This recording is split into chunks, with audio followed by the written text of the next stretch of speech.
একই ধরনের কাজ করে আসলে বেশি দিন দর্শকের মনের ভালোবাসা জয় করা যায় না। পুরস্কারটা জীবনে দরকার আছে, দর্শকের মনোরঞ্জনের জন্য ভালো কাজ করা। দম আসলে একটা ইন্টারন্যাশনাল একটা মুভি। ভালো গল্প না পেলে আমি করি না, ভালো ডিরেক্টর না হলে করি না, ভালো টিম না হলে আমি করি না। মানে ওপেনিং এ নামলো, হয়তো 0 রান আউট হয়ে গেল। আর অভিনয়টা মানে হচ্ছে চমক। অভিনয়ের ভেতর একঘেয়েমি চলে আসে, তাদের কাজ হয়তো বেশি দিন দেখেন না। আমার ব্রাদার সাকিব খানকে দিয়ে বলতেই পারি, দর্শককে নতুন ভাবে চমকিত করবো। প্রথম কথা হচ্ছে যে অ্যাওয়ার্ড মানে তো স্বীকৃতি। আসলে আমরা যখন যে কোনো কাজই করি না কেন, আমরা স্বীকৃতি চাই সমাজে, দেশে, পরিবারে। এবং স্বীকৃতিগুলো যখন আমরা পাই, তখন সেই কাজের প্রতি আমাদের একটা আলাদা আগ্রহ বাড়ে। মানে কাজের প্রতি কি বলবো, যে ডেডিকেশনটা বাড়ে, যে আমার এটা এখন দায়বদ্ধতা। যেমন আমি আমার জীবনে অসংখ্য পুরস্কার পেয়েছি, ন্যাশনাল অ্যাওয়ার্ড থেকে শুরু করে। বাংলাদেশে এমন কোনো পুরস্কার নাই, দেশে বা দেশের বাইরেও অনেক পুরস্কার পেয়েছি। এখন এই পুরস্কারই যে সব, তাও আবার না। সবচেয়ে বড় পুরস্কার মানুষের ভালোবাসা। কিন্তু আবার তাৎক্ষণিকভাবে জাগতিক হিসাবে যদি বলা যায় যে এক একটা পুরস্কার যখন হাতে পেয়েছি, বা এখনও কেউ যখন কোনো একটা কাজের জন্য স্বীকৃতি দেয়, তখন কিন্তু মনে হয় যে না, আমার এখনও কাজ করতে হবে। কাজের প্রতি দর্শকের সেই চাওয়া আছে, আগ্রহ আছে। আমার দায়িত্ব হচ্ছে সেটি পালন করা এবং দর্শকের মনোরঞ্জনের জন্য ভালো কাজ করা। সেটা দেশের জনগণ, দেশের মানুষ, সাধারণ মানুষ বা সমাজ বা পরিবার, সবার জন্য।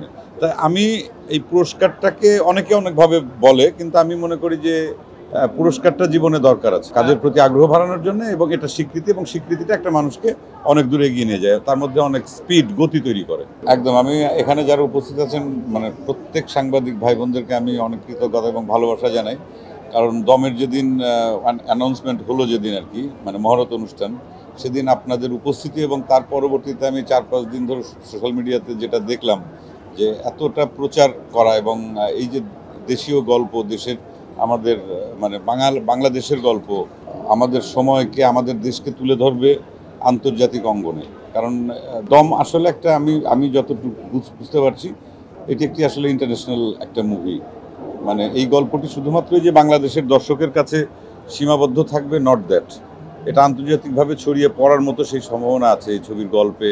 বা আমরা যাচ্ছি কতটা কষ্ট করে, কতটা ঠিকঠাক মতো কাজটা করতে পারি, যদি আমরা সাকসেসফুলি করতে পারি, আমার মনে হয় যে আন্তর্জাতিকভাবে স্বীকৃত একটি কাজ হবে বাংলাদেশের দম। তা সেই জায়গা থেকে আপনাদের নিশ্চয়ই সাপোর্ট তো সবসময় ছিল, বা ভবিষ্যতে আপনারা করবেন।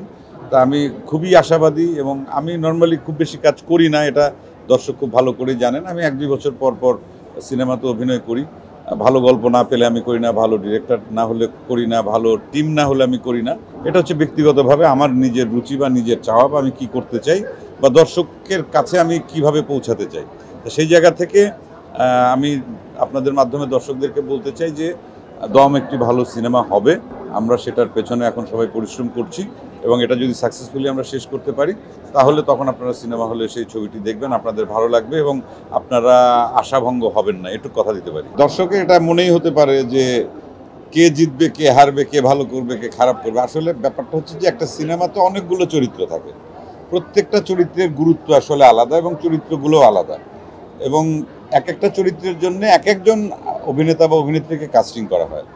সেক্ষেত্রে সে যদি ঠিকঠাক মতো কাজটি করতে পারে, তাহলে ওই ছবিটি ভালো ছবি হয়, দর্শক দেখে আনন্দ পায়। যেমন একটা ক্রিকেট টিম বা ফুটবল টিম তখনই ম্যাচটা জেতে যদি সবাই মিলে যদি একটা ভালো স্কোর করতে পারে। এখন যে হয়তো বা মানে ওপেনিংয়ে নামলো, হয়তো 0 রান আউট হয়ে গেল, পরবর্তী যখন খেলোয়াড় নামে, প্রত্যেককে কিন্তু কিছু স্কোর করতে হয় জেতার জন্য। তা আমি মনে করি যে একটা সিনেমা হচ্ছে এরকম একটা গেমের মতো, সেখানে এককভাবে আসলে না, প্রত্যেকটা আর্টিস্টকে কিছু না কিছু সেখানে দিতে হয়, এবং সেই দেওয়া নেওয়ার ক্ষেত্রে কেউ একটু বেশি দেবে, কেউ একটু কম দেবে। তা ওই জায়গাটা আসলে কম্পেয়ার করি না আমি, ওটা হচ্ছে চরিত্র অনুযায়ী তার অভিনয়টা। তা নিশোর যে ধরনের চরিত্র, আমার চরিত্রটি আলাদা। এখানে দুইটি চরিত্রের পরিপূরক, একটি ছাড়া আরেকটি কিন্তু হবে না। মানে একটা চরিত্র আরেকটি চরিত্রকে সাপোর্ট করছে। তো এইরকম প্রত্যেকটা চরিত্র নিয়েই হচ্ছে আমাদের টোটাল গল্পটা।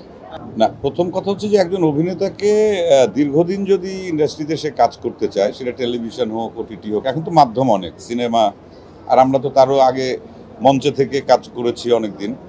তা এই একই ধরনের কাজ করে আসলে বেশি দিন দর্শকের মনের ভালোবাসা জয় করা যায় না, এবং সেক্ষেত্রে এটা পরিশ্রম করতে হয়, নিজের মতো নিজেকে নতুন নতুন চরিত্রে নতুন আঙ্গিকে দর্শকের সামনে হাজির হতে হয় যাতে দর্শক দেখে। আর অভিনয়টা মানে হচ্ছে চমক। আমি যেটা মনে করি, যদি কোনো অভিনেতা চমক দিতে ব্যর্থ হন, তার অভিনয়ের ভেতর দিয়ে দর্শককে যদি চমকিত না করতে পারেন, একটা পর্যায়ে সেই অভিনয় আর দর্শক দেখতে চান না, বলেন যে দেখেছি তো একই রকমই করে। এই যে এক একবার এক এক রকম করা, এটা একজন অভিনেতার কাজ। যারা এই কাজটি ঠিকঠাক মতো করতে পারেন তারা দীর্ঘদিন স্ক্রিনে থাকেন, দর্শক তাদের পছন্দ করেন, তাদের কাজ দেখেন।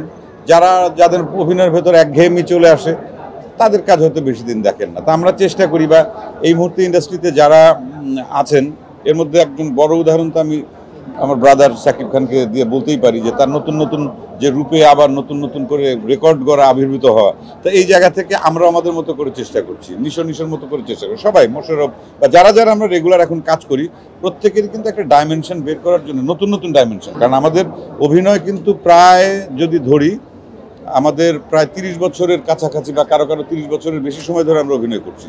তা 30, 40, 35 বছর ধরে অভিনয় করাটা একটা ইন্ডাস্ট্রিতে এটা খুব সহজ কাজ না।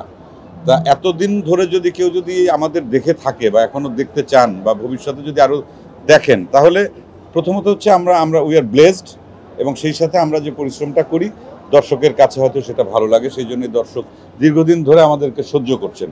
কিন্তু প্রতিজ্ঞা একটাই, কথা একটাই, যে আমরা আসলে নতুন নতুন গল্পে, নতুন নতুন চরিত্রে দর্শককে নতুনভাবে চমকিত করব, নতুনকে চমক দেব, তাহলেই হয়তো আমাদের কাজ দর্শক দেখবেন। পণ্ডিত অজয় চক্রবর্তী, ওনাকে আমি গুরুজি ডাকি, ওনার সঙ্গে আমি দেখাও করেছি কলকাতাতে। অসম্ভব মানে কি বলবো, পণ্ডিত তো পণ্ডিতই, এবং মানুষ হিসেবে যে কত বড়, এটা আমি সামনাসামনি তার সঙ্গে যখন দেখা করতে গেলাম, আমার স্বপ্ন ছিল একটা, যে ওনার মতো এরকম একজন মানে গুণী, মানে কি বলবো, সাধক আর কি বলা চলে, সঙ্গীত সাধক এবং সঙ্গীত গুরু, সঙ্গীতজ্ঞ, ওনার সঙ্গে আমি দেখা করব। তার আগে আমার দুটো প্রোগ্রামে ওনার সঙ্গে দেখা হয়েছিল, একটা আমেরিকাতে একটা প্রোগ্রামে, আর একটা কলকাতাতে একটা প্রোগ্রামে। তারপর থার্ড টাইম ওনার সঙ্গে ফোন নাম্বার আদান প্রদান যখন হলো, পরে দেখা গেল যে উনি এবং ওনার স্ত্রী আমার নাটক দেখেন, বিশেষ করে ইউটিউবে আমাদের বাংলাদেশের প্রচুর নাটক দেখেন, এবং ওনার স্ত্রী বললেন যে আমি তো ওকে অনেক আগে থেকে চিনি, এবং ওনার স্ত্রীকে আমি গুরুমা ডাকি। এবং এই 3-4 দিন আগে ওনার সঙ্গে কথা হলো, অনেকদিন গ্যাপ ছিল, যোগাযোগ ছিল না। আমি জিজ্ঞেস করলাম, গুরুজি আপনার শরীর কেমন আছে? এবং আমাকে খুব স্নেহ করেন। আবার টুকটাক যেহেতু আমি গান বাজনা করি, উনি আমাকে বলেছেন যে তুমি একবার সময় করে এসো, আমি তোমাকে কিছু বিষয় আমি তোমাকে দেবো আর কি, টিপস দেবো, গান যেহেতু তুমি গাওই। তো আমার আর সেই সুযোগ এখনো হয়নি। এবং ওনার গান তো যেটা আমি শেয়ার করেছি, মানে অসম্ভব প্রিয় আমার একটি গান।